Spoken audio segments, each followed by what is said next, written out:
Democratizing performance, that has been the mantra of the Pulsar line of bikes ever since the first Pulsar launched back in the early 2000s. Now, a little over 20 years later, Bajaj is at it again with this, the Bajaj Pulsar NS400Z.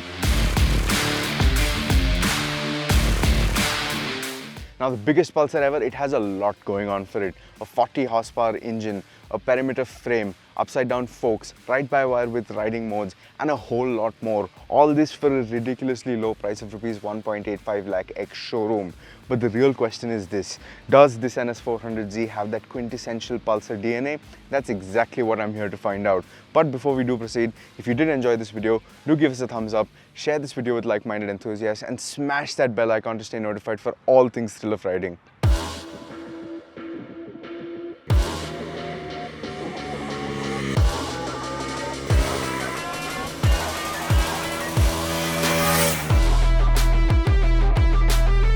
Now, the biggest Pulsar ever needs the biggest performance figures as well. So, to make that possible, Bajaj is using the 373cc single-cylinder liquid-cooled engine that does duties in the Dominar 400 as well. Now, as we all know, that engine, it comes from the KTM 390 Duke, the second generation 390 Duke. So that is a great place to start. But the difference between this and the Dominar is that this also gets the ride-by-wire system that enables 4 riding modes, traction control, and even ABS modes for each different riding mode. And the only other change in the state of tune from this engine to the Dominar is that this uses a slightly larger, single-tooth larger 46-tooth rear sprocket.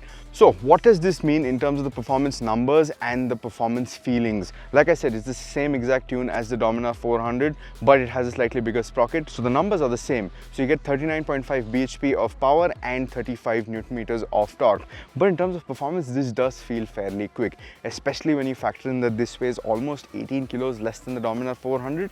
It certainly does feel peppy. The brunt of the power is focused in the mid-range, and it also has a really healthy top end. Where this does struggle a little, it's not too bad, is in the lower end of the rev range.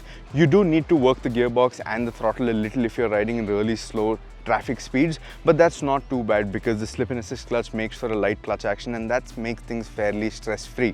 Now, in terms of performance, you get on the gas, you're greeted by a very nice thrummy exhaust note, and the low-end performance is okay, but where it's really fun is in the mid-range and the top end of the rev range. Now, the mid-range, it's pretty healthy, it's torquey, and if you're at 5,500–6,000 RPM, you get enough grunt and enough torque to continue riding without needing many shifts.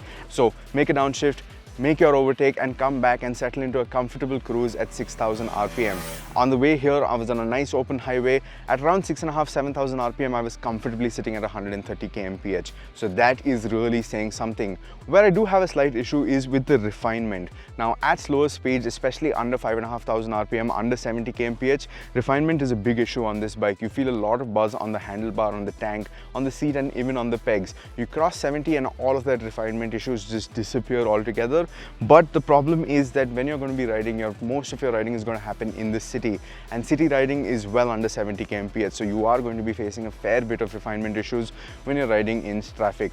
Now, this engine, it also complies to the latest emission norms, so you can put up to 20% mixed ethanol in your fuel, so that is good. Even in terms of heat, the engine does a good job of masking the heat for the most part. It's only when you're in crawling traffic speeds where you will actually feel any heat emanating towards your leg. So overall, as a Pulsar, I feel like this engine is a good choice for this bike. It does a good job of keeping you engaged and entertained, and especially when you factor in that 1.85 lakh ex-showroom price tag, it makes for a lot of fun.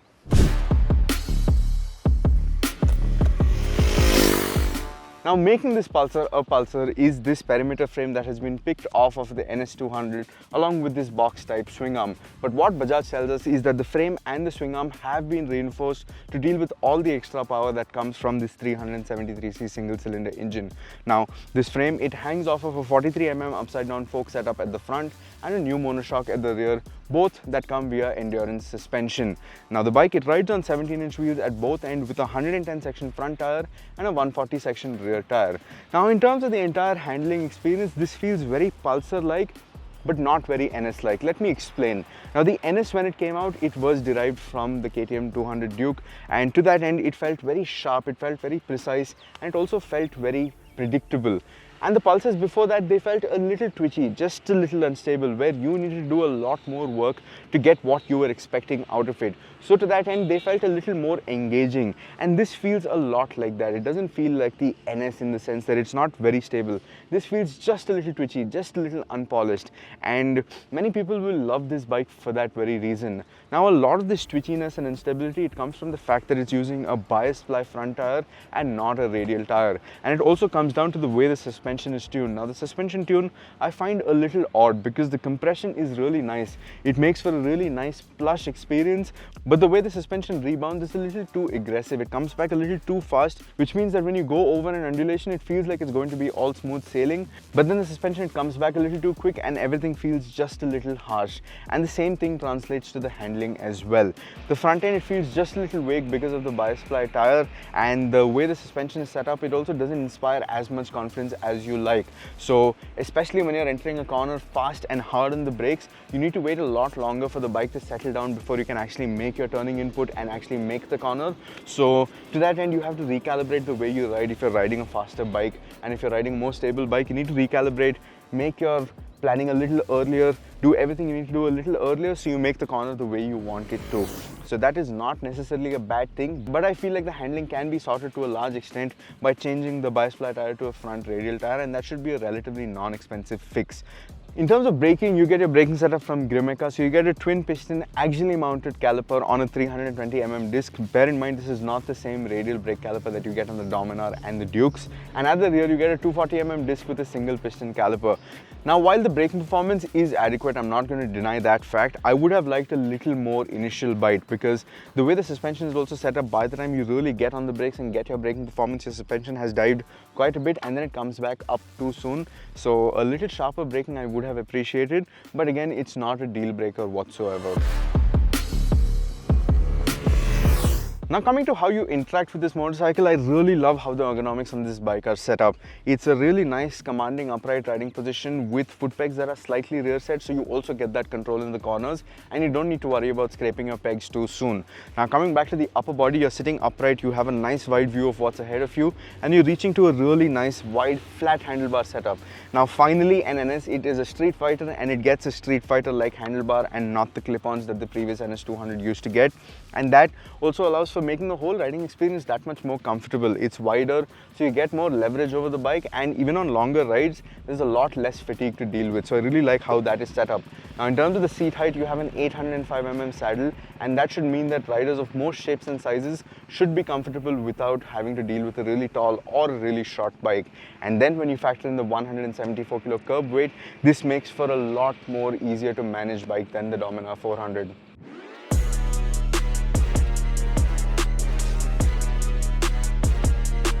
Now, the silhouette of the Bajaj Pulsar NS400Z is largely identical to the NS200. Even the dimensions are very similar, so interacting with the bike is a very similar experience if you've already experienced the NS200.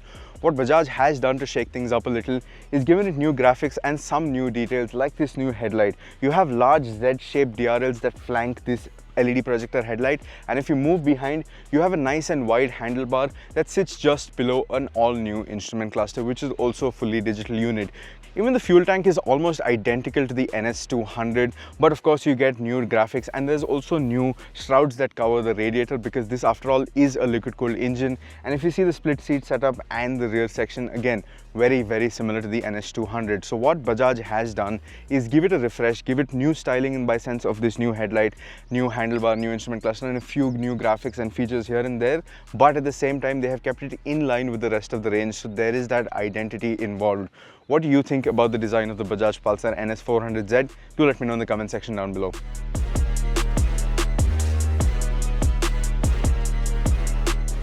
The Bajaj Pulsar NS400Z is packed to the gill with features. Like I already mentioned, you get a ride-by-wire system that enables 4 different riding modes. Each riding mode has its own different ABS map. Even the traction control, it can be switched off in sport and off-road mode, so that really comes in handy. Now you get an all-new instrument cluster that's an LCD instrument cluster with some element of color in it.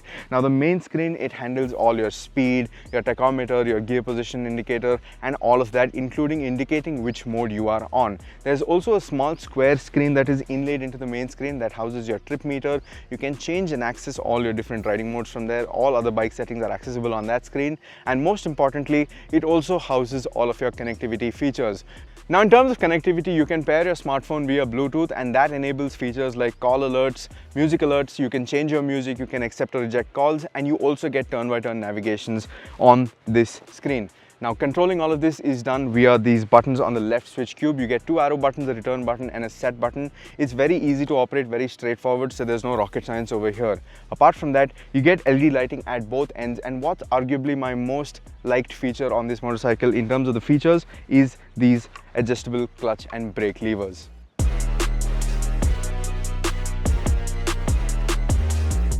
A Pulsar is a Pulsar when it is engaging to ride, exciting to look at, and most importantly, affordable to attain. And to that end, this Pulsar NS400Z is all of that and then some. Of course, it's not without its flaws, but when I factor in the rupees 1.85 lakh ex-showroom introductory price tag, a lot of the qualms that I have with this motorcycle just tend to go away. On the handling, as far as that is concerned, if you get a radial front tire, which is a relatively inexpensive fix in the larger scheme of things, that should solve a lot of the problems with the handling of this motorcycle. So, if you are in the market for a street fighter and you don't want to break the bank and you're not looking for exceptional handling, this should be very high up in your consideration list. And also, I hear that the Z in the name is indicative that this is a variant and there is a lot more to come. And I'm really excited to find out what that is. So should you be. So that is what I think about the NS400Z. What do you think about it? Let me know in the comment section down below. And as always, thank you for watching.